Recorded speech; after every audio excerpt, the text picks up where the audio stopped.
working. There it is. Okay. As I said, I'm happy to be here, but at my age, I'm happy to be anywhere. In the words of my grandson, my great-grandson, I'm 92 3/4. Okay, but I came from a very, very poor neighborhood.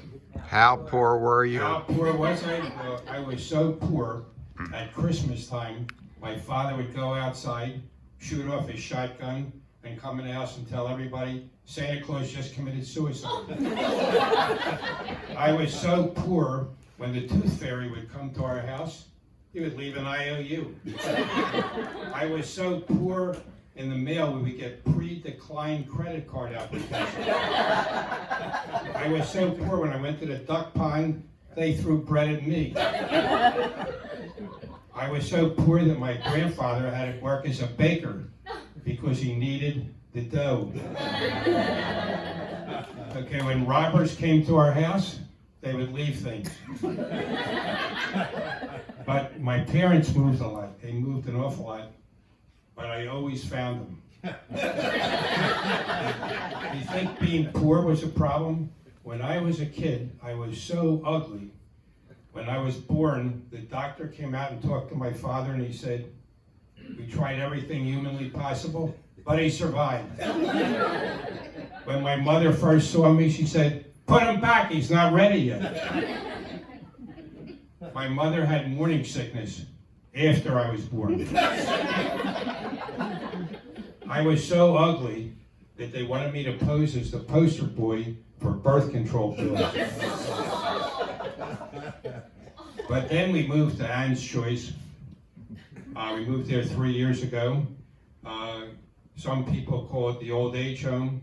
Some people call it God's waiting room. Some people call it where frogs go to croak. But I call it home. And I'm very happy they gave us the new COVID booster shot made by Pfizer. And I was very happy to take it because Pfizer also makes Viagra. And if they could bring back the dead, they could certainly help the living.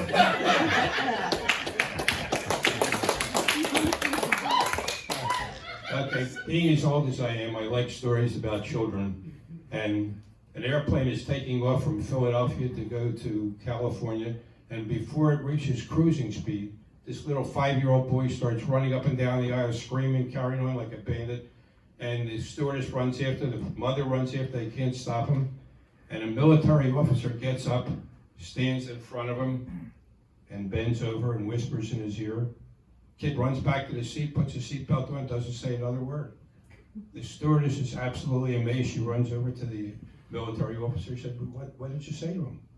He said, I showed him all the ribbons that I have, and I said, this entitles me to throw one person off a plane today. Okay, this little boy is standing outside a dry cleaning store waiting for his mother, and a gentleman walks up and he said, could you tell me how to get to the post office? Oh, he said, it's easy. He says, you walk all the way down to the end of the street, make a left turn, and you'll see it. And the gentleman said, well, I'm the new minister in town. And he said, I'd like you to come to church on Sunday, and I could tell you how to get to heaven. Oh, he said, oh, no. He said, you can't even get to the post office. In this little town in upstate Pennsylvania, there are 2 children, 8 and 10, who get into all kinds of problems. They're terrorizing the whole neighborhood. And the mother hears about a clergyman who can talk to children and steer them in the right direction. So she calls him up and he says, she said, I'd like to send my 2 children there. He said, well, just send one at a time. So she decides she'll send the 8-year-old. The 8-year-old goes there, goes into the room, sits down in a chair, and this clergyman says, do you know where God is? And this little boy backs up, and he yells a little louder. He's sitting behind the desk, says, do you know where God is? And he backs up a little more. And finally, the clergyman gets up and he said, do you know where God is? This little boy jumps off the chair, runs all the way home, up the stairs into his bedroom, into the closet, covers himself with clothes. About an hour later, his brother finds him, and he said, tell me, what happened? He said, now we're in big trouble. They can't find God.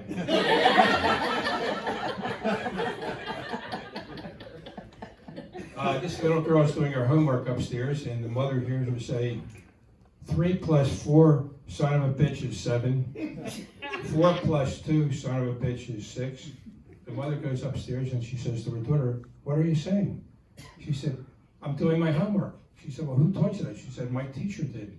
So the next morning before the class, the mother goes to the teacher and she said, are you teaching my daughter 2 plus 2 is son of a bitch 4?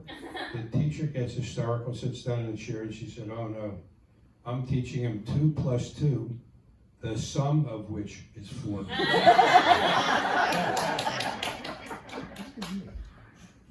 This little girl goes to her grandmother and she says, Grandma, where do all the children come from? I said, you know, once there was Adam and Eve, and they had children, their children had children, and so on and so on. And she walks away, she's in a bigger quandary than when she started. She sees her grandfather sitting out in the patio. She goes out, she says, Grandpa, where do all the children come from? He said, well, once there were baboons and apes and monkeys, and they had children, their children had children, and so on and so forth. Finally, she goes back to her grandma, she says, Grandma, you said all the children came from Adam and Eve, and Grandpa said they came from apes and baboons and monkeys.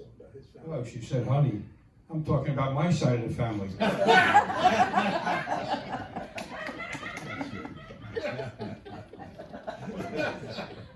At the University of Pennsylvania, this young man goes into the library, and it's very crowded, and he sees a seat next to a very attractive young lady, and he whispers to her, do you mind if I sit next to you? And she said in a very loud voice, I'm not going to sleep with you tonight. So he's very embarrassed. He goes over to a table 4 tables away, and he sits down. About 10 minutes later, this young lady walks over and leans over and whispers, I'm a psychology major, and I know what men think. And he said, $500? I'm not going to sleep with you for $500. And he leans over and he whispers to her, I'm a law student, and I know how to screw people.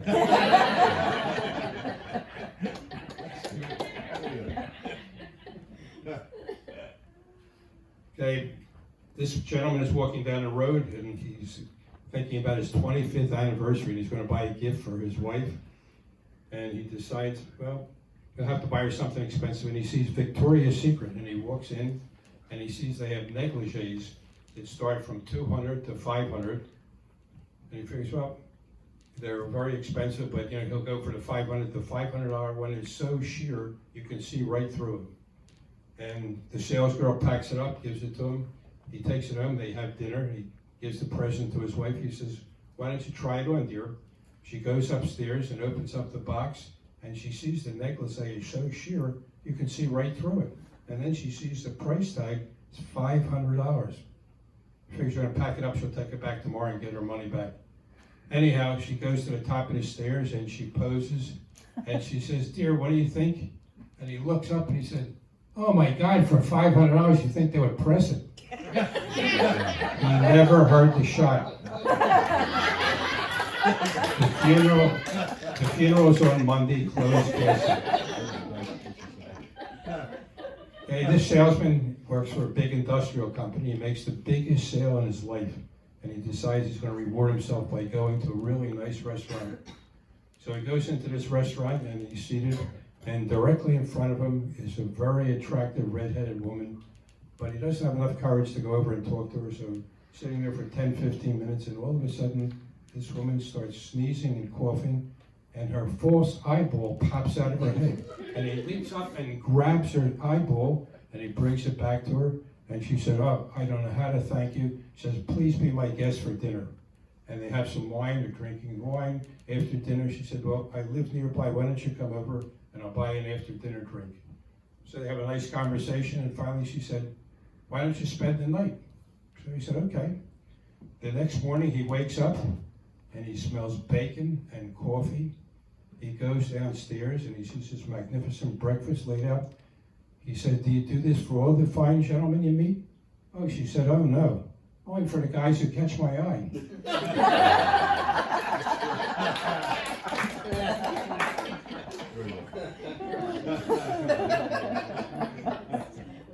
This 9-year-old boy is watching Trump and Biden and all the other politicians, and he's like really bewildered. And he goes to his father and he says, "Dad," he says, "what is politics?" And the father said, it's really a very good question. He said, since I'm the capitalist, since I'm the provider in the family, I make all the money. He said, I'm the capitalist. Your mother runs the household. She pays all the bills, orders all the food. She's the government. And since I feed and clothe you and take care of you, you're the people. And our babysitter, she's the working class. And your little baby brother, he's the future. He goes to sleep. He's nice less than when he started out. He wakes up in the middle of the night and hears his baby brother crying to beat the band in the next room.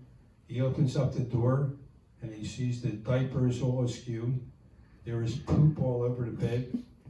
So he goes to wake up his parents. He opens up the door and he sees his mother snoring like crazy. So it's not going to disturb her. He's going to go back to bed, and then he figures, well, he'll go wake up the babysitter. So he walks down the hall and he opens up the door and he sees his father having his way with the babysitter. Definitely don't want to wake them up. So goes back to bed, goes to sleep, gets up the next morning, and the father says, well, son, he said, do you understand politics? He said, yeah, Dad, I thought about it all night. He said, well, explain it to me. He said, well, while the government is sleeping, the capitalists are screwing the working class, the people are forgotten, and the future's in deep shit. Okay, I want you all to do one thing for me. I want you to all blink your eyes just once. Okay, did you feel it? I hope you did. I gave you all a virtual hug. Thank you, you've been a great audience.